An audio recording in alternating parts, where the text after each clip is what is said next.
wabarakatuh. Perkenalkan, nama aku Rimana Mayura, biasa dipanggil Rindu dari Prodi Ilmu Kesehatan Masyarakat, Fakultas Kesehatan Masyarakat, dengan NIM 2311213071. Baiklah, pada video kali ini aku akan menjelaskan mengenai peran sarjana kesehatan masyarakat dalam mencegah masalah kekurangan gizi dan kontribusi dalam pembangunan nantinya. Sarjana Kesehatan Masyarakat adalah gelar akademik yang diberikan kepada seseorang yang telah menyelesaikan pendidikan program studi ilmu kesehatan masyarakat. Seorang sarjana kesehatan masyarakat ini nantinya akan menyusun rencana dan pedoman kerja, program promosi kesehatan dan pemberdayaan kesehatan masyarakat, serta melaksanakan pembinaan, bimbingan, dan pengendalian. Selanjutnya, yaitu apa sih gizi? Gizi atau biasa disebut dengan nutrisi adalah substansi organik yang dibutuhkan organisme untuk fungsi normal dari sistem tubuh, pertumbuhan, dan pemeliharaan kesehatan. Lalu, apa yang dimaksud dengan kekurangan gizi? Kekurangan gizi merupakan gangguan kesehatan yang serius terjadi ketika tubuh tidak mendapatkan asupan nutrisi yang cukup, kekurangan energi dan protein. Padahal nutrisi dibutuhkan oleh tubuh untuk dapat menjalankan fungsi dengan baik serta berat badan lebih rendah dari usianya. Masalah gizi utama yang ada di Indonesia. Yang pertama yaitu stunting.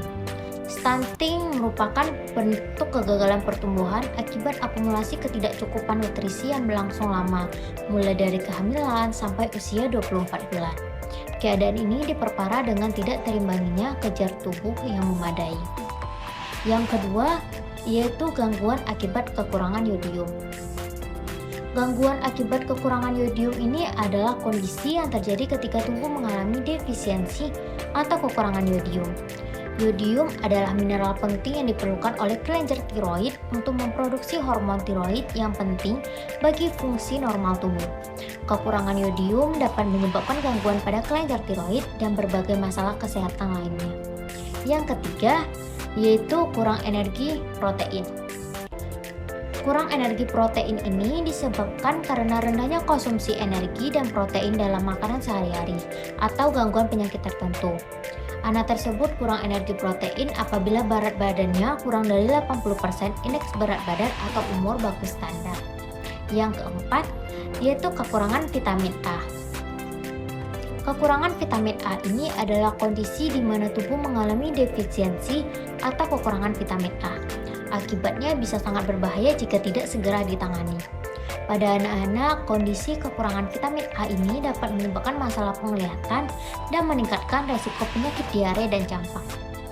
Yang kelima, yaitu anemia gizi besi atau AGB. Kekurangan zat besi ditandai dengan kadar hemoglobin yang rendah dalam sel darah merah, yang pada akhirnya mengurangi kemampuan darah untuk mengangkut oksigen ke jaringan tubuh.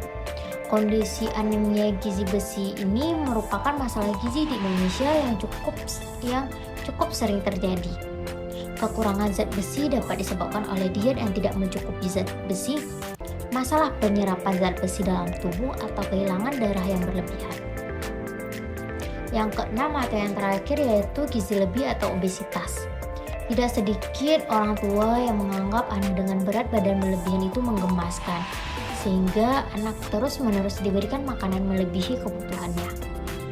Lalu apa saja sih ciri-ciri dari gizi lebih ini? Yang pertama yaitu kelebihan berat badan.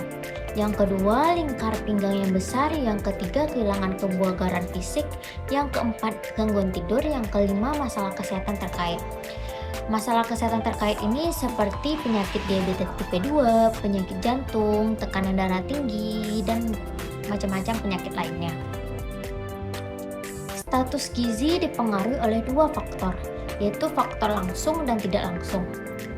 Yang pertama yaitu faktor langsung, yaitu penyakit infeksi jenis pangan yang dikonsumsi baik secara kualitas maupun secara kuantitas. Yang kedua yaitu faktor tidak langsung. Faktor tidak langsung ini yaitu faktor sosial ekonomi, pendidikan, pengetahuan, pendapatan, pola asuh yang kurang memadai, sanitasi lingkungan yang kurang baik, serta rendahnya ketahanan pangan tingkat rumah tangga dan perilaku terhadap pelayanan kesehatan.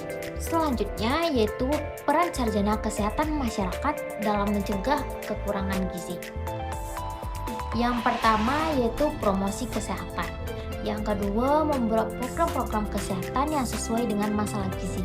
Yang ketiga, melaksanakan pembinaan kepada orang tua mengenai upaya penanganan masalah gizi. Yang keempat, mengambil tindakan yang efektif dan tepat dalam penanganan masalah gizi. Yang kelima, melakukan pengawasan terhadap semua program yang ditujukan. Peran sarjana kesehatan masyarakat dalam mencapai target pembangunan milenium atau SDGs.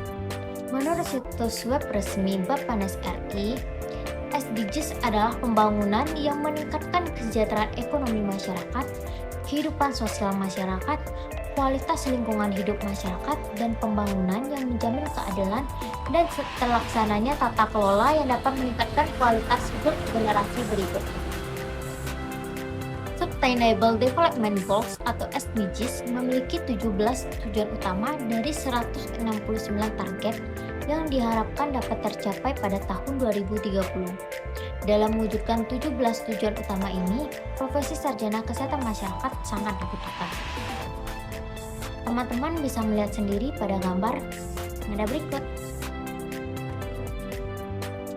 Yang selanjutnya yaitu kontribusi sarjana kesehatan dalam mencapai target pembangunan milenium atau SDGs. Yang pertama yaitu menjamin akses kesehatan yang terjangkau dan berkelanjutan untuk semua masyarakat. Yang kedua, meningkatkan jaminan hidup bagi masyarakat. Yang ketiga, meningkatkan ketahanan pangan dan gizi yang baik untuk masyarakat. Dan yang keempat yaitu menjamin ketersediaan air dan sanitasi